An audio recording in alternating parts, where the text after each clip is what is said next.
Greece के खिलाफ हवाई सीमा की सुरक्षा को मजबूत करने के लिए उसे स्पेन का साथ भी मिल गया। पश्चिमी मीडिया ने दावा किया कि स्पेन ने तुर्की के साथ किया गया पेट्रियट मिसाइल डिफेंस सिस्टम का करार आगे बढ़ा लिया, जो कोई मामूली मिसाइल डिफेंस सिस्टम नहीं है, बल्कि दुनिया के कई देश दुश्मन के हवाई हमलों से बचने के लिए इसका इस्तेमाल करते हैं। चाहे लड़ाकू विमान हो या फिर मिसाइल, ये उन्हें हवा में ही खत्म कर देता है। इसमें लगे शक्तिशाली रडार की रेंज करीब 100 किलोमीटर है और ये एक बार में 100 टारगेट ट्रैक कर सकता है। इसीलिए तुर्की ने स्पेन से अपने देश में इसकी तैनाती को आगे बढ़ाने की गुजारिश की थी, जिसे स्पेन ने मान लिया।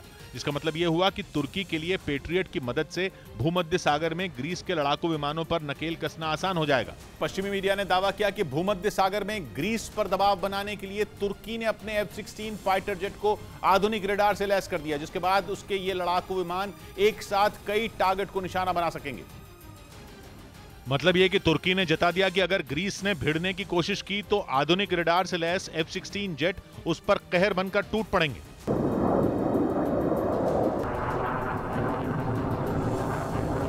असल में भूमध्य सागर के टापुओं पर हक के मुद्दे पर तुर्की का ग्रीस के साथ 36 का आंकड़ा है और हाल के दिनों में दोनों देशों के बीच तनाव चरम पर पहुंच चुका है। इस तनाव के बीच पिछले दिनों तुर्की ने अपने लड़ाकू विमानों की ताकत दिखाने के लिए मिलिट्री ड्रिल भी की थी और अब तो उसने F-16 लड़ाकू विमान को ऐसा यानी actively electronically scanned array radar से लैस करने का दावा कर दिया, जो फाइटर जेट को एक साथ कई टारगेट को ट्रैक करने और उन पर हमला करने की ताकत देता है। दावा किया गया कि इस रडार से लैस होने के बाद F-16 जेट ग्रीस की तरफ से होने वाली किसी भी हरकत का समय रहते पता लगा लेंगे और इनकी मदद से वो भूमध्य सागर में ग्रीस के लड़ाकू विमानों पर नजर रख सकेगा, जिस पर वो लगातार अपनी हवाई सीमा में घुसपैठ का आरोप लगाता रहा है। और ये सब हो रहा है ग्रीस और तुर्की के भूमध्य सागर में मौजूद गैस और तेल के लिए जारी सालों पुराने झगड़े की वजह से। दोनों देश एक दूसरे को अपनी सैन्य ताकत दिखाकर इस इलाके में अपनी पकड़ मजबूत करना चाहते हैं, जिसके लिए तुर्की ने पिछले साल अक्टूबर में अमेरिका से 40 F-16 फाइटर जेट खरीदने की इच्छा जाहिर की थी।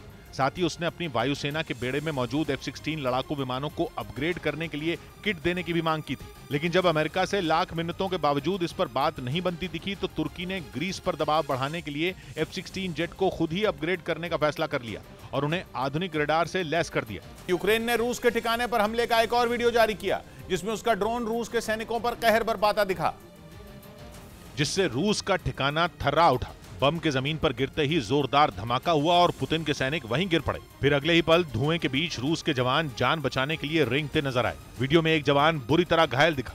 जिस वक्त यूक्रेन ने बम गिराया वहां 5 से 6 सैनिक मौजूद थे, जिन्हें जेलेंस्की की सेना ने निशाना बनाया। G20 शिखर सम्मेलन में चीन के राष्ट्रपति शी जिनपिंग पुतिन के खिलाफ बोलने से बचते नजर आए। हालांकि उन्होंने यूक्रेन जंग को रोकने का समर्थन किया, लेकिन उन्होंने इसके लिए पुतिन को जिम्मेदार मानने से इनकार कर दिया।